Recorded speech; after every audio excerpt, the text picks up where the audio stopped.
On se retrouve aujourd'hui pour la deuxième partie de cette vidéo sur les biais cognitifs. Si jamais t'as manqué la première partie qui est sortie la semaine dernière sur la chaîne, je t'invite à cliquer juste ici pour aller voir la vidéo. Le premier biais cognitif dont je vais vous parler aujourd'hui, c'est certainement le biais cognitif le plus connu, c'est le FOMO. Donc le FOMO, Fear of Missing Out, c'est la peur de rater une opportunité si jamais on n'agit pas tout de suite. Ce biais, il est très puissant et très utilisé dans le marketing. Tout le monde le connaît, tout le monde le sait, mais ça fonctionne quand même. C'est pour vous dire à quel point il est puissant. Il permet de pousser les gens à agir tout de suite et à ne pas procrastiner. Donc c'est par exemple utilisé dans des promos comme le Black Friday. On a une promo qui va durer soit une journée, soit 3 jours, soit une semaine avec potentiellement un compte à rebours pour montrer aux personnes que si elles agissent pas tout de suite, elles ne pourront pas profiter de l'opportunité. En marketing et en publicité, on l'utilise notamment beaucoup en ajoutant de l'urgence de façon plus ou moins subtile. La subtilité va dépendre en fait de votre audience. Si votre audience est très éduquée sur le marketing, il va falloir être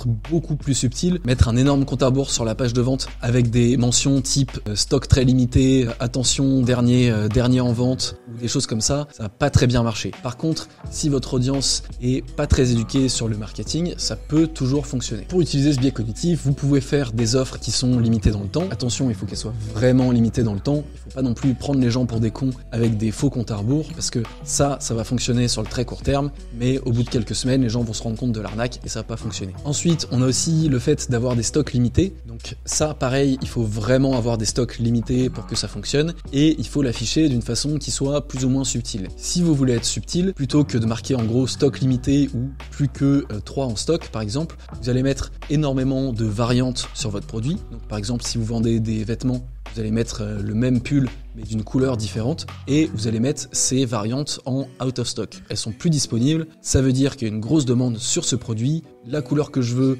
il en reste encore, donc je vais me dépêcher d'acheter. Ensuite, on a l'effet Peltzman. L'effet Peltzman, c'est l'effet selon lequel les gens ajustent généralement leur comportement en fonction du risque perçu et en fonction du niveau de risque perçu. Les gens deviennent beaucoup plus prudents lorsqu'ils ressentent un niveau de risque élevé et beaucoup moins prudents lorsqu'ils ressentent un risque moins élevé. C'est par exemple à cause de ce biais cognitif que les gens sont beaucoup moins prudents quand on leur impose des règles de sécurité. On leur impose des règles de sécurité, donc ils partent du principe qu'il y a beaucoup de sécurité et du coup peu de risques, donc ils sont beaucoup moins prudents. Et on l'a vu d'ailleurs par exemple avec le Covid récemment, beaucoup de gens portaient pas de masque parce que tout le monde portait un masque et du coup, ils ressentaient très peu de risques, donc ils en portaient pas. En marketing et en publicité, il y a plusieurs façons de diminuer le niveau de risque perçu par l'utilisateur, notamment en proposant des garanties, par exemple satisfait ou remboursé au bout de 30 jours, ce qui est assez classique maintenant, mais qui marche toujours assez bien lorsqu'on le met en avant dans des publicités ou sur des pages de vente. On peut aussi proposer un essai gratuit, du coup si un essai gratuit, forcément aucun risque pour l'utilisateur, puisque si le produit ne fonctionne pas, c'est gratuit, il a rien payé. Ou alors on peut aussi mettre en avant des preuves irréfutables de l'efficacité du produit. Si je reprends l'exemple de la skincare, par exemple, on va filmer une personne tous les jours pendant 30 jours, elle va tous les jours mettre une crème pour la peau et on va voir l'évolution au bout de 30 jours, elle aura beaucoup moins de boutons sur la peau. Donc ça, c'est une preuve qui est assez irréfutable, ou en tout cas perçue comme irréfutable, donc ça va diminuer le sentiment de risque perçu par l'utilisateur. Ensuite, on a le biais cognitif de l'effet de train en marche. L'effet de train en marche, c'est le fait que les gens suivent les actions des autres, ce qui mène à des adoptions de produits assez massives et des adoptions de comportements assez massives. Ça, c'est un biais cognitif très intéressant qui rejoint le principe de preuve sociale. La preuve sociale, c'est par exemple quand vous arrivez dans une nouvelle ville que vous connaissez pas du tout, vous voyez 2 restaurants l'un à côté de l'autre. Vous voyez un restaurant qui est plein avec une file d'attente et un restaurant qui est complètement vide à côté. Vous allez forcément penser que le restaurant qui est vide, il a un problème et que le restaurant qui est plein, il doit forcément être très bon. C'est un biais cognitif qui est très utilisé en marketing et en publicité, qui est très puissant. C'est notamment grâce à ce biais cognitif que les UGC fonctionnent en publicité et si vous voulez pousser encore plus loin, vous pouvez même utiliser les UGC en faisant des mash-up. C'est-à-dire que vous allez mixer, vous allez prendre plusieurs UGC, vous allez les coller les uns à la suite des autres pour montrer qu'il y a beaucoup de personnes qui utilisent votre produit, beaucoup de personnes qui sont satisfaites de votre produit. Ça va forcément mieux parler à votre audience et ça augmentera leur niveau de confiance. Donc je vous mets juste ici un petit exemple qu'on a réalisé pour la marque Epopia d'un mash-up d'UGC.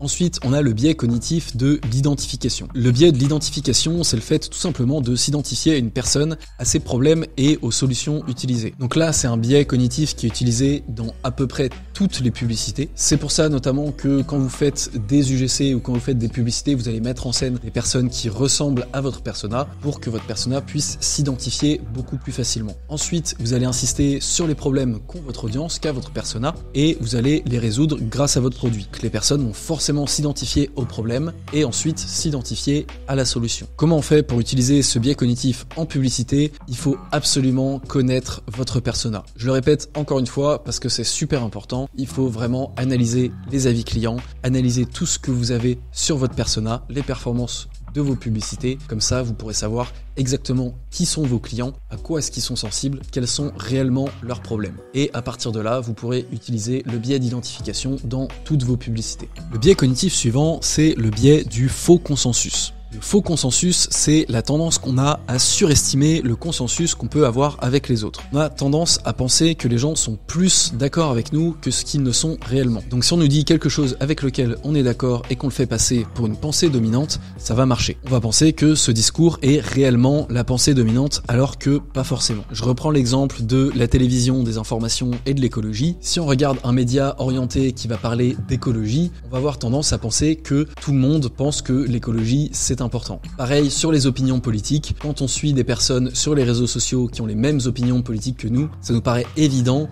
et on a l'impression que tout le monde est d'accord avec nous alors que pas du tout. On peut utiliser ce biais cognitif en publicité justement en faisant passer une affirmation pour une pensée dominante. Par exemple, si on fait de la pub pour du café et qu'au début de la publicité on dit on est tous d'accord que le café c'est délicieux, ça va fonctionner. Ça va marcher sur les personnes qui aiment le café parce qu'elles vont penser que le café c'est normal, quasiment tout le monde aime le café alors que pas du tout. Donc cette tournure de phrase, le fait de dire on est tous d'accord que, ou en tout cas de faire passer un message pour une pensée dominante, c'est quelque chose qui fonctionne aussi très bien en publicité. Ensuite, il y a le biais cognitif de la réactance. La réactance, c'est le fait d'aller à l'opposé d'une pensée dominante pour prouver sa liberté d'esprit. C'est par exemple ce qu'on peut voir dans les contenus complotistes où on va dire telle pensée dominante, ils pensent tout ça alors que c'est pas forcément vrai et on va aller à l'exact opposé pour montrer qu'on est libre, que nous on se fait pas manipuler et ça va très bien fonctionner sur certaines personnes. Ce principe il apparaît notamment quand les gens ont l'impression qu'on essaye de les contrôler, de contrôler leurs opinions ou leurs choix.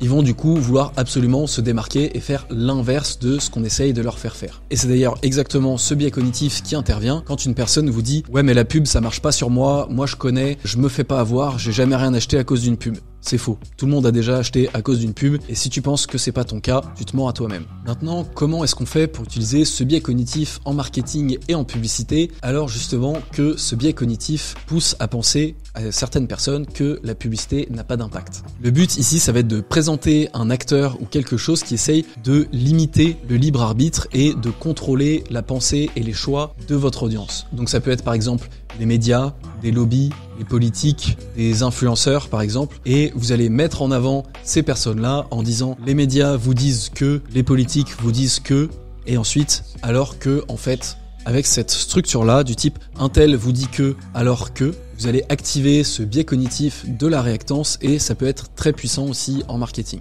Après, ça va évidemment dépendre du message que vous voulez faire passer. Ça marche pas pour tout le monde. Si vous vendez des vêtements classiques avec une proposition de valeur assez classique, du type les vêtements sont très beaux, ça va être très compliqué d'utiliser ce biais cognitif-là. Ensuite, le dernier biais cognitif que je vais vous présenter aujourd'hui, c'est mon préféré et c'est un des plus importants, c'est le biais cognitif de l'ennemi commun. Ce biais cognitif, c'est le fait d'ériger un ennemi commun pour convaincre de l'intérêt d'une solution opposée. Plutôt que d'essayer de convaincre les gens que votre produit est super cool, qui vous apporte tel ou tel bénéfice, qu'il est meilleur que les autres, au lieu de faire ça, vous allez commencer par taper sur un concurrent, sur un autre produit, sur un ennemi commun en fait. C'est pas forcément un concurrent, ça peut être aussi une tendance ou un type d'acteur en particulier. Et ensuite, après avoir tapé sur cet ennemi commun, après avoir défini tous les problèmes que pose l'utilisation de ces produits, par exemple, vous allez introduire votre produit qui est évidemment la solution aux problèmes qui sont posés par l'ennemi en question. Par exemple, si vous voulez vendre un oreiller à mémoire de forme, voilà ce que vous pouvez faire. Vous pouvez dire que les fabricants d'oreillers classiques